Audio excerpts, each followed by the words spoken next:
গণভোট আইন আমরা খুব দ্রুত করতে যাচ্ছি, এই উইকে করে ফেলবো। ধরেন আজকে কি বার, বৃহস্পতিবার, তো ধরেন আগামী ৩-৪ কার্য দিবসের মধ্যে হয়ে যাবে। আমরা মনে করি ভারতের এখন বাড়তি দায়িত্ব রয়েছে তাদের ফেরত দেওয়ার জন্য। এই কনভিক্টেড ব্যক্তিদের দেশে ফেরানোর জন্য আন্তর্জাতিক যে অপরাধ আদালত রয়েছে রোমে, সেখানে আমরা কোনো রকম অ্যাপ্রোচ করতে পারি নাকি সেটা বিচার বিবেচনা করার জন্য আমরা অচিরেই বসে সিদ্ধান্ত নিব। আজকে আরেকটা ঐতিহাসিক রায় হয়েছে।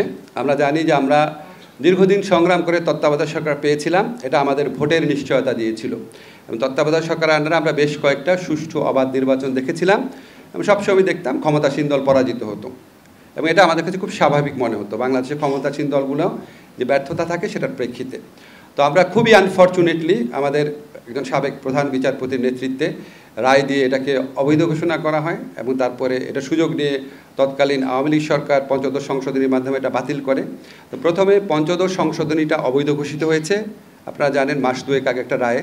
আর আজকে সাবেক প্রধান বিচারপতি খায়রুল হক সাহেব উনি যেভাবে অত্যন্ত প্রশ্নবিদ্ধভাবে যে রায় দিয়েছিলেন তত্ত্বাবধায়ক সরকার অবৈধ, সেই রায়টা বাতিল হয়েছে।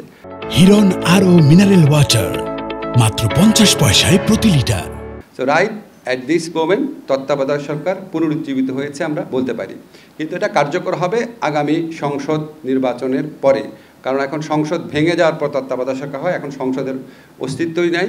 এবং আমাদের উচ্চ আদালতের নির্দেশ মোতাবেক আগামীতে যে সংসদ গঠিত হবে সেই সংসদ যখন ভেঙে যাবে তার 15 দিনের মধ্যে তত্ত্বাবধায়ক সরকার গঠিত হবে।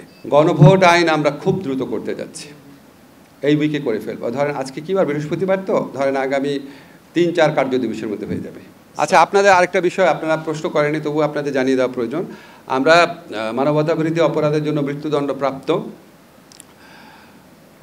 আওয়ামী লীগ নেত্রী শেখ হাসিনা এবং সাবেক স্বরাষ্ট্রমন্ত্রী আসাদুজ্জামান কামাল, ওনাদের এক্সট্রাডিশনের জন্য আমরা চিঠি দিচ্ছি, এবং এর পাশাপাশি ওনাদের প্রত্যর্পণ করার জন্য, যেহেতু ওনারা এখন কনভিক্টেড মৃত্যুদণ্ডপ্রাপ্ত, কাজেই আমরা মনে করি ভারতের এখন বাড়তি দায়িত্ব রয়েছে তাদের ফেরত দেওয়ার জন্য।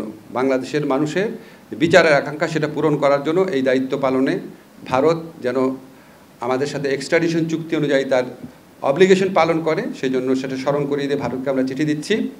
একই সাথে সাথে এই কনভিক্টেড ব্যক্তিদের দেশে ফেরানোর জন্য আন্তর্জাতিক যে অপরাধ আদালত রয়েছে রোমে, সেখানে আমরা কোনো রকম অ্যাপ্রোচ করতে পারি নাকি সেটা বিচার বিবেচনা করার জন্য আমরা অচিরেই বসে সিদ্ধান্ত নিব।